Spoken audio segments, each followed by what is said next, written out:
So it looks like that we are indeed up for another by-election coming very, very soon.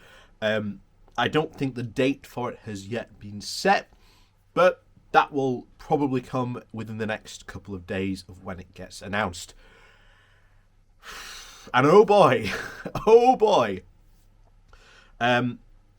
This, and obviously this is not the only by-election going on, because there's, I want to say Chesham.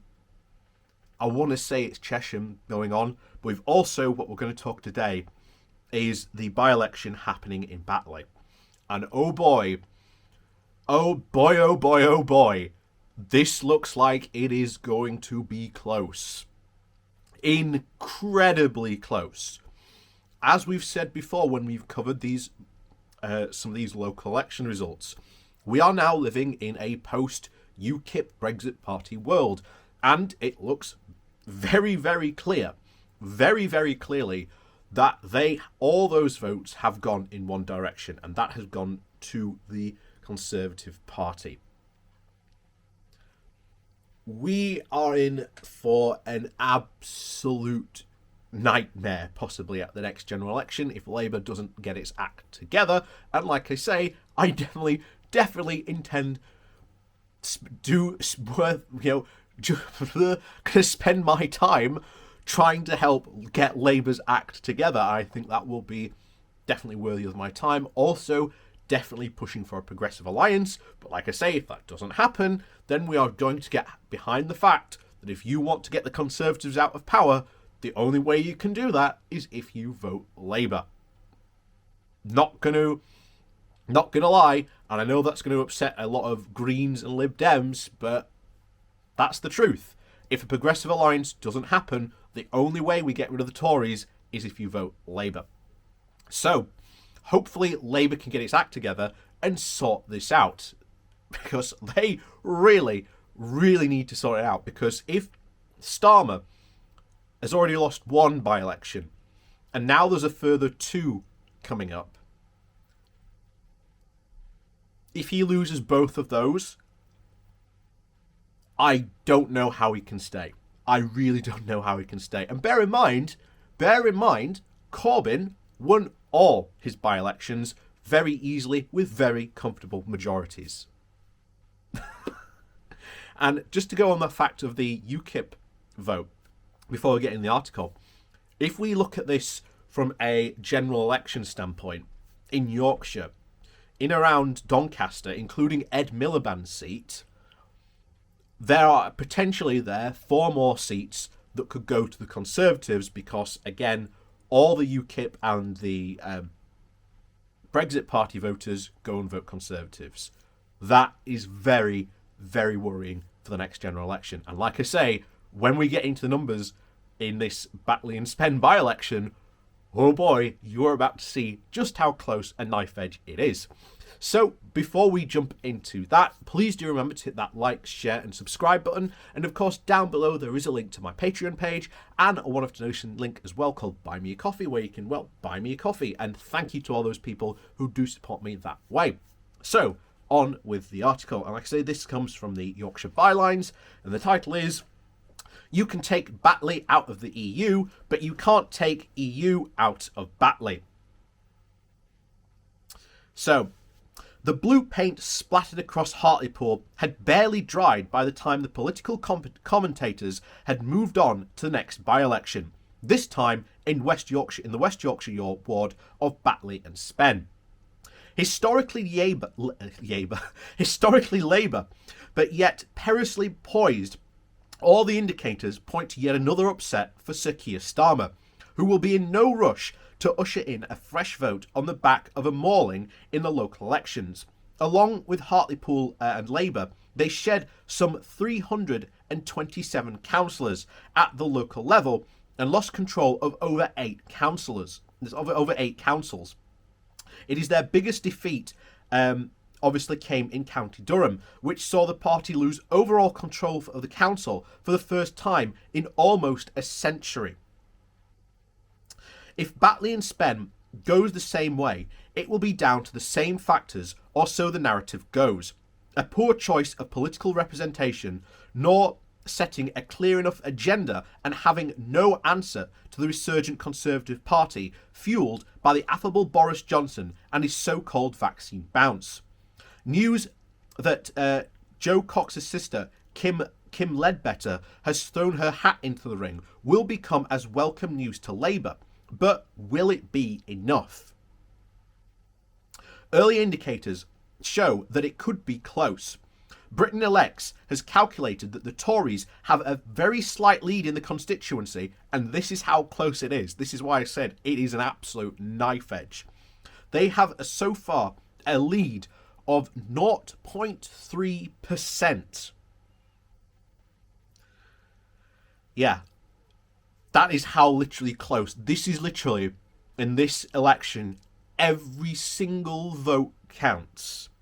That is why if you live in Batley and Spen and you are a Labour supporter or Lib Dems, you need to get yourself out there and you need to get those votes over the line. And trust me, this might be a case of where if you are the Lib Dems and you're the Greens in that area, then voting Labour is the only way to stop you having a Conservative MP. That is the only way. So please, if you are a Lib Dem or a Green in that area, take that to heart. If you do not want a Conservative MP, then you need to vote Labour. It is your only hope. Because, like I say, 0.3%, we are literally talking less than 100 votes difference. That is how close it will be. So, this is based on the local election results.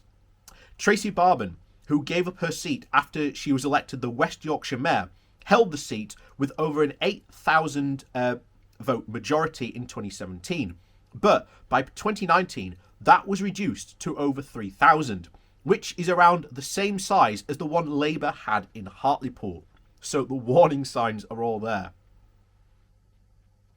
And just as to show you the Britain Elects, the Conservatives have a total vote percentage, what they've calculated here, is 39.9%, and Labour have a 39.6%. So it is literally, as was said there, 0.3% in it. While the Lib Dems have 11.6, Greens have 6.8. So in this area, the Lib Dems and the Greens need to get their asses in gear. If there is to be a progressive alliance, the only way that we can prove that a progressive alliance is going to work and that it is going to function is if these Lib Dems and Greens vote Labour. Because it is the only way that you can stop having a Conservative MP. So like I said before, and I do implore you, if you do live in the Batley and Spen area and you vote Liberal Democrats or Greens, then at your by-election, you need to get out there and convince your fellow Lib Dems and Greens to vote Labour, because it is the only way you stop yourselves from having a Conservative MP. So, how is Brexit still important, you may ask? So, unlike in Hartlepool, the Brexit party is less of a factor. In 2019, Nigel Farage's newly formed political group took 25.8% of the vote in Hartlepool, but just 3.2% in Batley and Spen, meaning that the defection rate is unlikely to be as severe. There was the often heavy woolen district independents to contend with, who got the not so insignificant 6,000 votes last time out on a taking back control of our borders card, but they are yet to commit to actually standing again. So, Brexit is a factor, but it doesn't appear to be as big as a factor as it was in Hartlepool. The wider Leeds area voted to remain in the EU in 2016, and their former MP and the much missed Jo Cox was staunchly pro-Remain. But that doesn't mean that Labour will be free from Europe worries. Quite the contrary. Indeed, they may soon realise that if Hartlepool was a sucker punch, Batley and Spen will be the knockout blow, signalling a rot that is far more deep-rooted then the oft-cited populist movement that is only partly to blame for Labour's woes. Indeed, to get to the bottom of the Labour Party's demise, you have to go back to Greece circa 2012, where the main centre-left party, Palkos, I think that's how you say it, which had dominated Greek politics since the early 80s, collapsed, going from a comfortable 43% of the vote just to 13%. Their implosion came to typify a wider problem happening across the continent, which saw centre-left parties who had transitioned into the bastions of globalisation and neoliberal economics, the so-called Third Way, fell apart, only meeting resistance in the metropolitan capital cities. Sound familiar? Well, despite our best efforts to isolate ourselves from the political front, Britain does not live in a vacuum, and the Labour Party now stands in the firing line as we transition ourselves to align, dare we say it, with our European friends. But, as well as encapsulating the problem, the continent can also offer up a solution as well, as Paul Mason recently wrote. Labour's task is to form and construct an election-winning alliance from two demographics: the small-town workers and the big city salaries sections. But it must also accept that as a lone party, its chances of success in the next 10 years are minuscule. It has lost Scotland, it has lost the North, but it still brings with it the might of the Britain's metropolitans. And this might put its hand on the tiller if it ever is to take charge of the crew. The Batley and Spen by-election should demonstrate, if nothing else, that the future of Labour lies in a progressive alliance, not dissimilar to those that have now been struck in Europe on a regular basis. Ironic as it may be, Europe will be the party's saviour as well as its demise. And I completely agree there. Completely 100% agree. We have to change our ways, and the idea, as the Blairites often say, that their way was best, well, if we continue in that direction, you've only got to look at what happened in Europe with these so-called third wave parties. These neoliberal economic ways aren't what people want anymore, or at least most people want anymore. It has led to, as we've seen, a lot of towns and cities in the north being completely, as they often say, left behind. Especially economically, with almost no investment or anything like that. And I've said this before. The only organisation that invested in the north and actually stepped up to help people in the north was the EU. You can literally travel the north and you will see multiple plaques with the EU flag on saying this was sponsored by the EU Development Fund or this EU fund. And they're all over the north. But that's again, I think, a discussion for another time. But we need more now than ever to have a progressive alliance. And I urge you, if you live in the Batley and Spen ward, and you vote Lib Dem or Greens, you need to get out there and you need to vote Labour, because it is the only way you are going to stop yourselves from having a Conservative MP. Because this looks like it could literally be decided by about 100 votes. And again, turnout will be a key factor in this. So again, you have to get people out to vote as well. So go for it, guys. You know what you have to do. And you may not like having to do it, but if you don't like that, then that means you've got a Conservative MP and that you have to live with that. So which do you want, guys? Do you want a progressive alliance and you vote for Labour, or do you want a Conservative MP? I know which I would go with.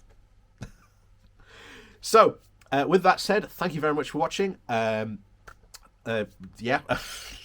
Sorry, I'm all over the place today. Please do remember to hit that like, share and subscribe button. And of course, down below there is a link to my Patreon page, as well as a one-off donation link as well called Buy Me Coffee. And as always, thank you so much to all the people who do help support this channel in so much various different ways.